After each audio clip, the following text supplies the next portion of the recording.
Ajax may or may not be one of Sophocles' oldest plays.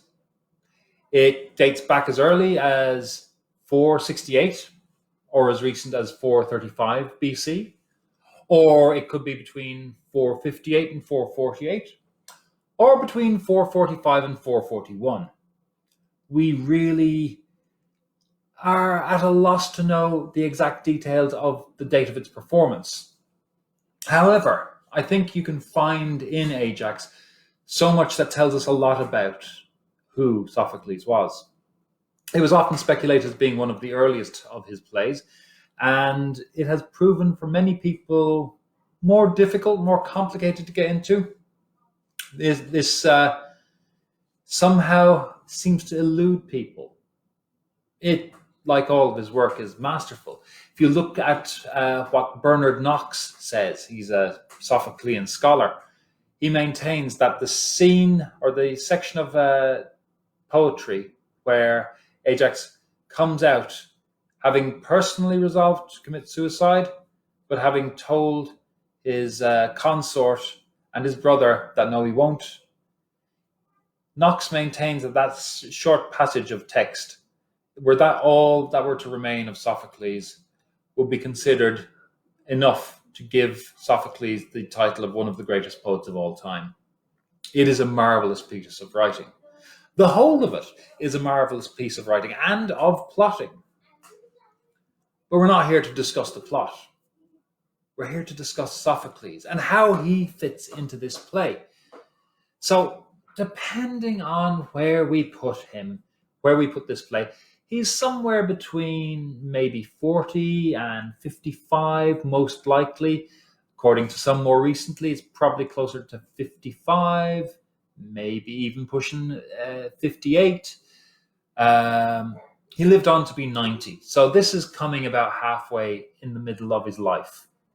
Some way in the center of his lifespan, he comes up with this play. I've seen it said that this play very much speaks of who he was known as. Sophocles was a man of letters and a man of much brilliance. He was very, very politically important as the treasurer of a league of different nation states. He was a general in the armies that fought in the Six Front War that consumed much of Greece for quite a while. He was a priest to one of the lesser deities, but a significant priest nonetheless, as well as being a writer. Pretty much all of that happens after this play. Roughly about 441, 440 onwards, he becomes a general and he becomes a lot more politically active within the community. Now, that's not to say that he's not been more politically astute and aware before this, but certainly in terms of his activity, it grows greatly after Ajax has been produced by any but the most longest stretch of an idea. This is key. I've seen people say, and I don't disagree with them, that one of the things that Sophocles does with his plays is he uses them to explore difficulties with his troops.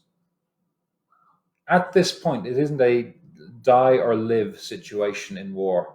It is mostly maiming and wounding. Death isn't quite as prevalent on the fields of battle as it would be today. Every time you have a fight, there are probably more people going to survive than die by a long way, even if you are unsuccessful. When you survive, you may be maimed, you may be wounded, you may have lost the use of a limb. You are almost certainly not going to be as find living with as much ease as you had before. And as we can tell from various different reports, a child born deformed would be left to be exposed. How are we going to treat a wounded soldier coming back? Looking at plays, particularly like Ajax and Philoctetes as well, they're a possible way of exploring that. So at this time, Sophocles, writer, minor priest, minor politician in a representative democracy. Pericles has come to power at this point, which leads to a lot more people having a lot more engagement in what's going on. He, as a writer, has gotten past his obsession with Aeschylus. Certainly, if it's in the mid-40s, Aeschylus is well dead at this point.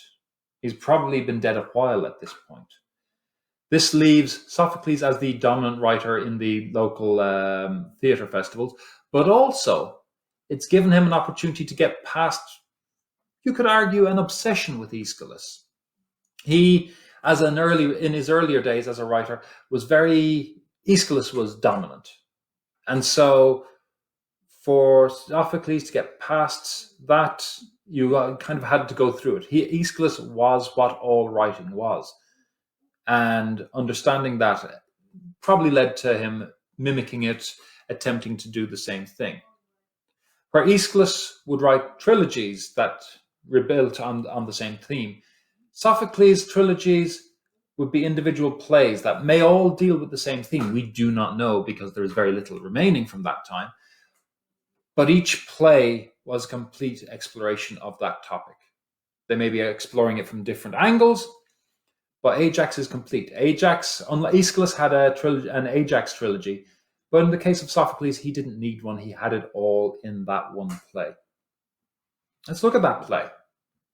How does it start? What echoes do we have of his other plays? Certainly it begins very violently.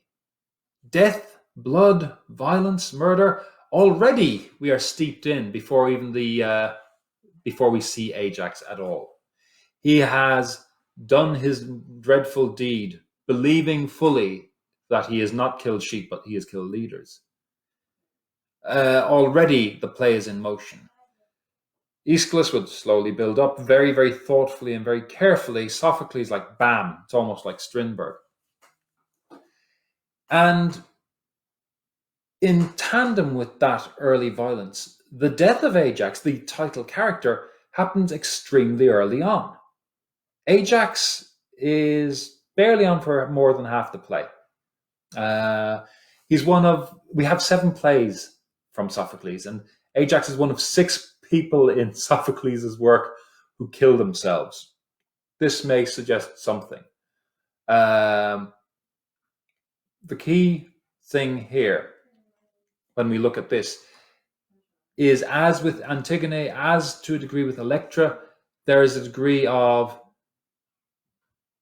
desire to prevent the burial of somebody because they are criminal.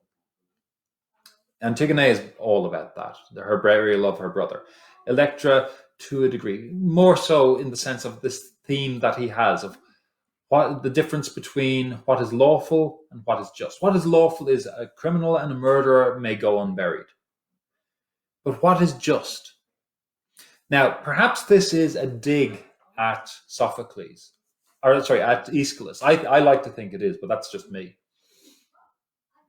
In the Oresteia, at the end, Athena comes in and says, okay, we shall create a court, and a court shall decide on what is right and what is wrong. They shall decide what is lawful and what is justice as dispensed to Orestes. Athena shows up here after the death of Ajax, after the decision that he should go unburied, to basically say, yeah, good enough for him. He didn't seek my approval in going to kill my favorites, so I am only too glad he's gone. Odysseus becomes for me the typical Sophoclean character. Again, I say this is the Sophocles of justice. This is the Sophocles of what is right rather than what is lawful. Odysseus is almost the villain of the piece. He is the rival to Ajax.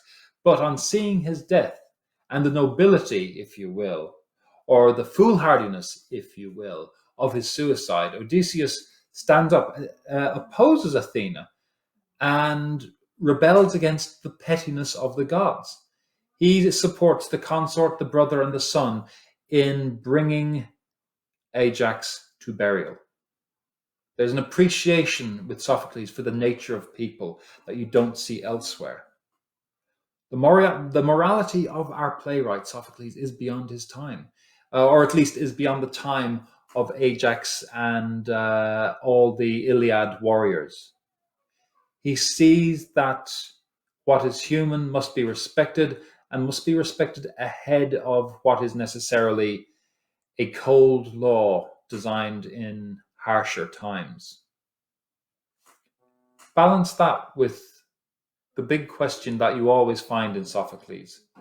How do we face our fate? What is the right way to explore what is coming to us? Again, we have hubris, Ajax going up against the god, not bothering to get the god's backing for the vengeance he's going to seek. And that hubris is what leads him down. But we spend a lot of time on what happens after that. How do we deal with our fate? In the case of Ajax, he is incapable of dealing with it.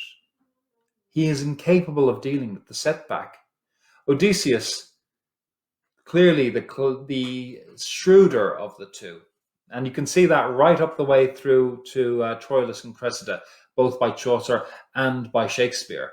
Odysseus is maybe sneaky, but he is certainly shrewd. Odysseus knows what to do, and he avoids hubris, well, until maybe his journey home. And he certainly thinks of the others. This is not something that is common in Aeschylus. The thought for the good of others and the humanity is a very Sophoclean thing. Now, stepping beyond this pettiness of the gods and creating Odysseus as a character who stands up for what is right, we see potentially the future politician, the future priest, the future general. Rather than these writings are a response to him and his experience from those jobs appear to be the ultimate direction, the inevitable consequence of who he is. Sophocles thinks of the human. I can imagine many people being good generals. I can imagine many people being bad generals. I think with Sophocles, maybe this comes from being a director, Sophocles being a director. With Sophocles, you have that attention to what is right for a person. It is said that this and other plays by him, he would stage or have staged for his troops during his years as general, giving them an opportunity to try and appreciate, to understand, to comprehend what do we do? How do we face our death? How do we face fate? How do we deal with setbacks?